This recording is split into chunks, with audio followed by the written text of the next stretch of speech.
Hello दोस्तों, आज हम आपके लिए लाए हैं एकदम बढ़िया धमाकेदार वीडियो गंगा नदी तंत्र का।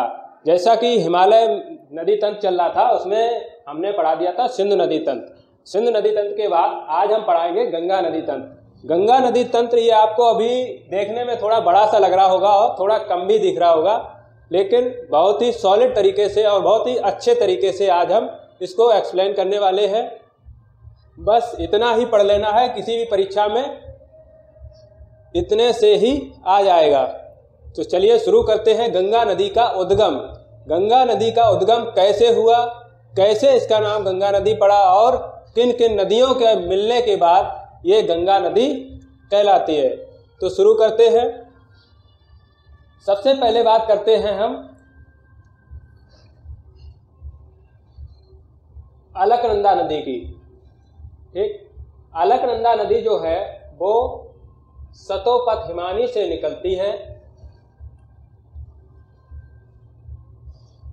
ये अलकनंदा नदी जो है ये सतोपथ हिमानी से निकलती है और देवप्रयाग के पास, सतोपथ हिमानी से निकलने के पास एक उत्तराखंड में एक जगह पड़ती है विष्णुप्रयाग। विष्णुप्रयाग में इसमें धौली गंगा नदी आकर मिलती है। विष्णुप्रयाग के पास धौली गंगा नदी कहाँ से निकलती है? वो निकलती है माना ग्लेशियर से। माना ग्लेशियर ये कहाँ है? उत्तराखंड में। उत्तराखंड के माना ग्लेशियर से धौली गंगा निकलती है और अलकनंदा में विष्णुप्रयाग के पास मिल जाती है। तो अलकनंदा और धौली गंगा का जो संगम स्थल है वो है विष्णुप्रयाग। ठीक, आगे बात करते हैं नंदाकिनी। नंदाकिनी जो नदी है वो नंदप्रयाग में मिलती है। नंदाकिनी नदी त्रिशूल ग्लेशियर से निकलती है और नंदप्रयाग उत्तराखंड में एक जगह है नंदप्रयाग, तो नंदप्रयाग में अलकनंदा में मिलती है। नंदाकिनी और अलकनंदा कहाँ मिलती है? नंदप्रयाग में। अब एक नदी है पिंडार नदी। पिंडार नदी उत्तराखंड के पिंडार ग्लेशियर से निकलती है और कर्णप्रयाग के पास अलकनंदा नदी में मिल जाती है। उसके बाद इधर से एक नदी आती है, वो है मंदाकिनी। मंदाकिनी नदी उत्तराखंड के चोराबाड़ी ग्लेशियर से निकलती है और रुद्रप्रयाग के पास अलकनंदा नदी में मिल जाती है, रुद्रप्रयाग के पास। उसके बाद भागीरथी नदी। भागीरथी नदी गंगोत्री ग्लेशियर के गोमुख स्थान से निकलती है। गोमुख स्थान से निकलने के बाद अलकनंदा नदी में देवप्रयाग के पास मिल जाती है। देवप्रयाग में जब भागीरथी और अलकनंदा आपस में मिल जाती हैं, तब जब दोनों नदियां मिलकर जब आगे बढ़ती हैं तभी ये गंगा नदी कहलाती है।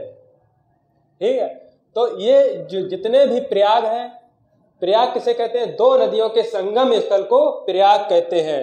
जितने भी ये पंच प्रयाग, इनको पंच प्रयाग बोला जाता है। पंच प्रयाग ये कहाँ है?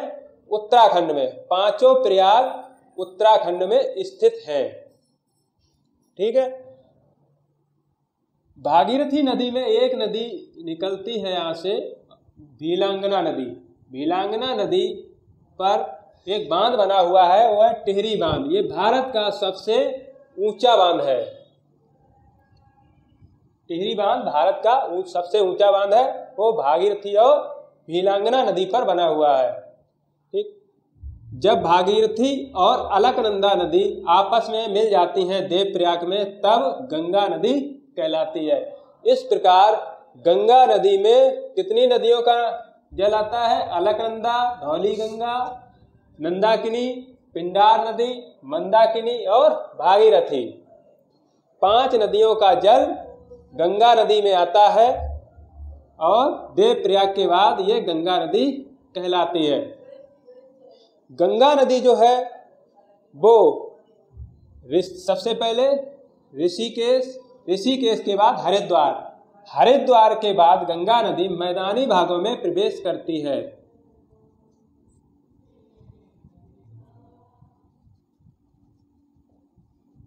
बहुत ही इंपॉर्टेंट क्वेश्चन है। हरिद्वार के बाद गंगा नदी मैदानी भागों में प्रवेश करती है और हरिद्वार से ही ऊपरी गंगा नहर निकाली गई है। एक दोनों बहुत ही इंपॉर्टेंट क्वेश्चन है, कई बार परीक्षाओं में आ चुके हैं कि गंगा नदी मैदानी भागों में कहाँ से प्रवेश करती है, तो हरिद्वार के बाद गंगा नदी मैदानी भागों में प्रवेश करती है। हरिद्वार के बाद अब गंगा नदी प्रवेश करती है उत्तर प्रदेश के बिजनौर जिले में। अब यहीं पर एक बहुत ही इंपॉर्टेंट क्वेश्चन है, कई बार परीक्षा में पूछा गया है कि गंगा नदी सर्वप्रथम उत्तर प्रदेश के कौन से जिले में प्रवेश करती है, तो गंगा नदी सर्वप्रथम उत्तर प्रदेश के बिजनौर जिले में प्रवेश करती है। सर्वप्रथम यूपी में प्रवेश कहां से करती है, बिजनौर जिले से। ठीक, बिजनौर जिले से यूपी में सर्वप्रथम गंगा नदी प्रवेश करती है और बिजनौर जिले से ही मध्य गंगा नहर निकाली गई है। उसके बाद बिजनौर के बाद नरौरा में प्रवेश करती है। नरौरा से निम्न गंगा नहर निकाली गई है। नरौरा के बाद गंगा नदी फर्रुखाबाद में प्रवेश करती है। फर्रुखाबाद के बाद कन्नौज में गंगा नदी में दो नदियां आकर मिलती हैं। गंगा की जो दो सहायक नदियां हैं उनमें कन्नौज के पास दो नदियां आकर मिलती हैं, रामगंगा और काली नदी। यहीं पर एक बहुत ही इंपॉर्टेंट क्वेश्चन है कि गंगा की सहायक नदियों में सर्वप्रथम कौन सी नदी गंगा नदी में मिलती है, तो गंगा की सहायक नदियों में सर्वप्रथम रामगंगा नदी गंगा नदी में मिलती है। ठीक, कहाँ मिलती है रामगंगा नदी, कन्नौज के पास गंगा नदी में मिल जाती है। अब रामगंगा नदी का जो उद्गम स्थल है वो उद्गम कहाँ से हुआ है, रामगंगा नदी का जो उद्गम है वो उत्तराखंड की नैनीताल झील से हुआ है। नैनीताल से निकलकर गंगा नदी उत्तराखंड की नैनीताल झील से रामगंगा नदी निकलती है और कन्नौज के पास गंगा नदी में मिल जाती है। रामगंगा नदी पर रामगंगा परियोजना व काठी बांध बना हुआ है। ठीक, रामगंगा नदी पर रामगंगा परियोजना व काठी बांध स्थित है। अब एक नदी है काली नदी। काली नदी नेपाल के मिलान ग्लेशियर से निकलती है और कन्नौज के निकट गंगा नदी में मिल जाती है। कन्नौज के बाद गंगा नदी आगे बढ़ती है, कानपुर फतेहपुर होते हुए इलाहाबाद पहुंचती है। इलाहाबाद के पास इसमें एक नदी आकर मिलती है, वो कौन सी है, ये नदी वो है यमुना नदी। यमुना नदी गंगा नदी में इलाहाबाद के पास मिलती है। ठीक है, यमुना नदी कहाँ से निकलती है, यमुना नदी जो निकलती है वो उत्तराखंड के यमुनोत्री ग्लेशियर के बंदरपूछ नामक स्थान से निकलती है। ठीक, उत्तराखंड के यमुनोत्री ग्लेशियर के बंदरपूछ नामक स्थान से यमुना नदी निकलती है और इलाहाबाद के निकट गंगा नदी में मिल जाती है। अब ये जो यमुना नदी है ये गंगा की सबसे बड़ी सहायक नदी है और ये जो गंगा के बाएं तट से आकर मिलती है। यमुना की जो सहायक नदियां हैं वो कौन कौन सी हैं, यमुना की सहायक नदियां हैं चंबल, बेतवा, सिंध, केन और एक और नदी है वो है हिंडन। चंबल, बेतवा, केन, सिंध, हिंडन ये यमुना की सहायक नदियां हैं। चंबल नदी जो है, चंबल नदी मध्य प्रदेश की जानापाव पहाड़ी से निकलती है। चंबल नदी पर राणा प्रताप सागर बांध, गांधी सागर बांध, जवाहर सागर बांध स्थित है। अब आगे बात करते हैं यमुना की सहायक नदी बेतवा नदी। बेतवा नदी मध्य प्रदेश के विंध्याचल पर्वत से निकलती है और हमीरपुर के निकट यमुना नदी में मिल जाती है। बेतवा नदी पर माता टीला परियोजना स्थित है। बहुत इंपॉर्टेंट क्वेश्चन है, कई बार आया परीक्षा में, माता टीला परियोजना तो कहाँ है, बेतवा नदी पर। अब आगे बात करते हैं सिंध नदी। सिंध नदी भी विंध्याचल पर्वत श्रेणी से निकलती है और बांधा के निकट यमुना नदी में मिल जाती है। उसके बाद यमुना की सहायक नदी है केन नदी। केन नदी मध्य प्रदेश की कैमूर पहाड़ियों से निकलती है और बांदा के निकट यमुना नदी में मिल जाती है।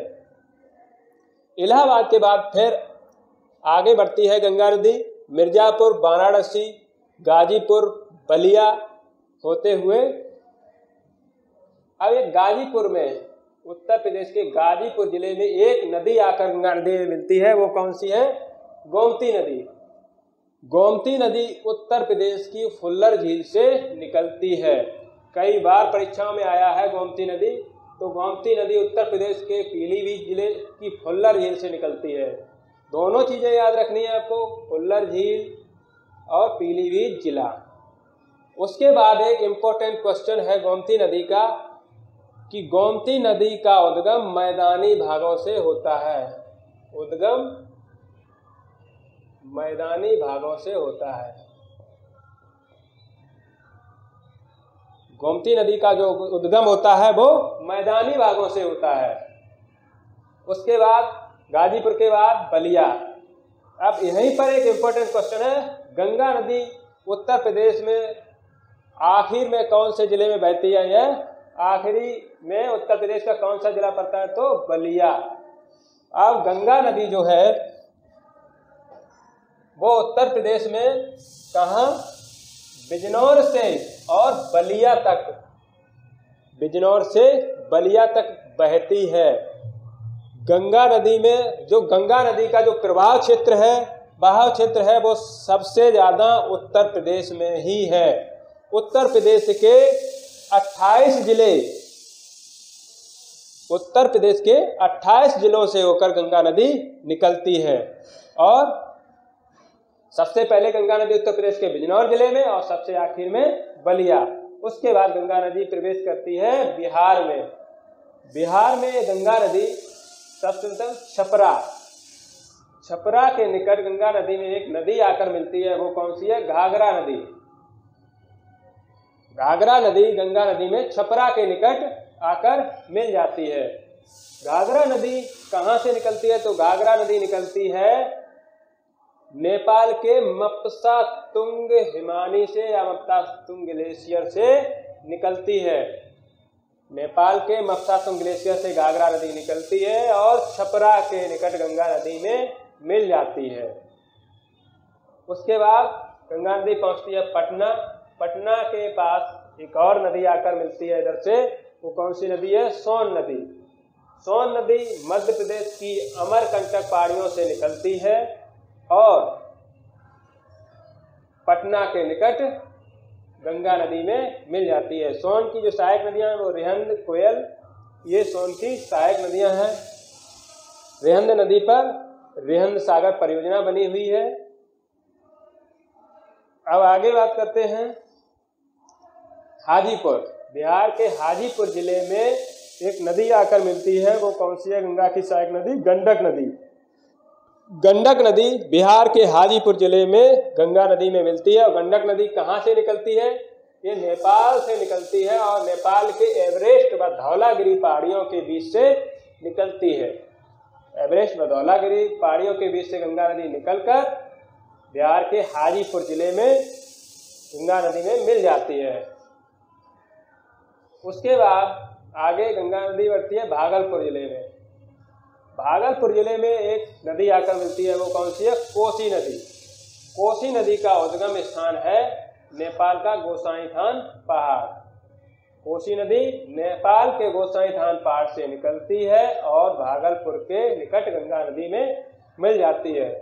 कोसी नदी को बिहार का शोक भी कहते हैं। बिहार का शोक, इसे मार्ग परिवर्तन वाली नदी कहते हैं। वाली नदी, और ये सर्वाधिक विश्वासघाती नदी है। सर्वाधिक विश्वासघाती नदी, ठीक। कोसी नदी। कोसी नदी के बाद कोसी नदी कहाँ प्रवेश करती है? भागलपुर जिले में। भागलपुर के बाद अब गंगा नदी उत्तराखंड के 2 जिलों में होकर बहती है, साहिबगंज और पाकुड़। एक यहीं पर एक क्वेश्चन, इंपॉर्टेंट क्वेश्चन याद रखना कि गंगा नदी सबसे कम कौन से राज्य में बहती है? तो गंगा नदी सबसे कम झारखंड में बहती है। सबसे कम बहाव कहाँ है? झारखंड में। सबसे कम गंगा नदी कहाँ बहती है? झारखंड में। झारखंड के केवल 2 जिलों में बहती है, साहेबगंज और पाकुड़। उसके बाद गंगा नदी प्रवेश करती है पश्चिम बंगाल में। पश्चिम बंगाल में एक फरक्का बांध बनाया गया है गंगा नदी पर। फरक्का बांध बनाया गया। फरक्का के बाद गंगा नदी 2 धाराओं में विभक्त हो जाती है। ठीक, 2 धाराओं में विभक्त हो जाती है। एक धारा हुगली नदी के नाम से आगे बढ़ती है, दूसरी धारा पद्मा नदी। ठीक, इसमें एक नदी इधर से आती है, छोटा नागपुर पठार से निकलती है हुगली नदी, और हुगली की जो सहायक नदी है वो है दामोदर नदी, और पश्चिम बंगाल में गंगा नदी में मिल जाती है। हुगली नदी के किनारे कोलकाता शहर बसा हुआ है, और उसके बाद गंगा नदी आगे बढ़ती है, फिर गंगा सागर द्वीप का निर्माण करती है। एक धारा इधर चली आती है, वो पद्मा के नाम से जानी जाती है, और इधर से पद्मा नदी में आकर मिलती है एक जमुना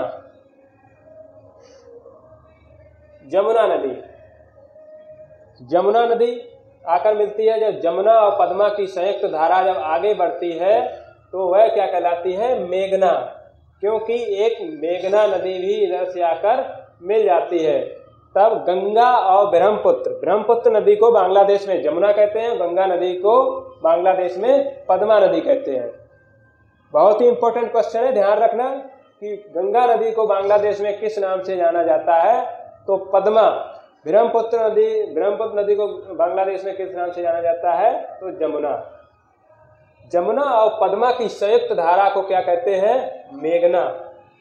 बहुत ही इंपॉर्टेंट क्वेश्चन है ये तीनों नाम, कि बांग्लादेश में गंगा नदी को पद्मा कहते हैं और ब्रह्मपुत्र नदी को जमुना कहते हैं। जमुना और पद्मा की संयुक्त धारा को मेघना कहते हैं, या गंगा व ब्रह्मपुत्र नदी की संयुक्त धारा को मेघना कहते हैं।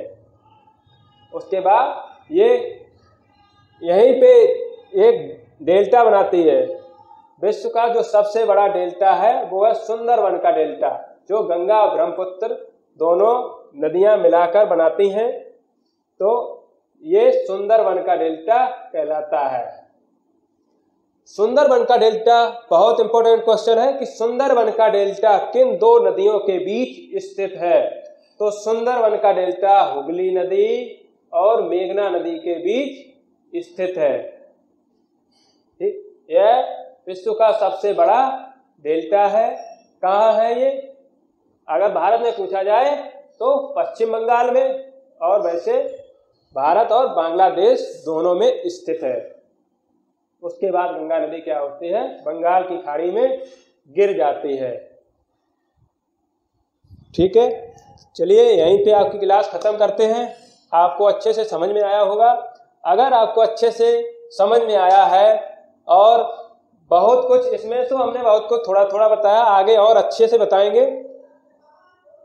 ठीक है, अगर आपको अच्छे से समझ में आया है तो मेरा चैनल को सब्सक्राइब करें, शेयर करें और लाइक करना ना भूलें।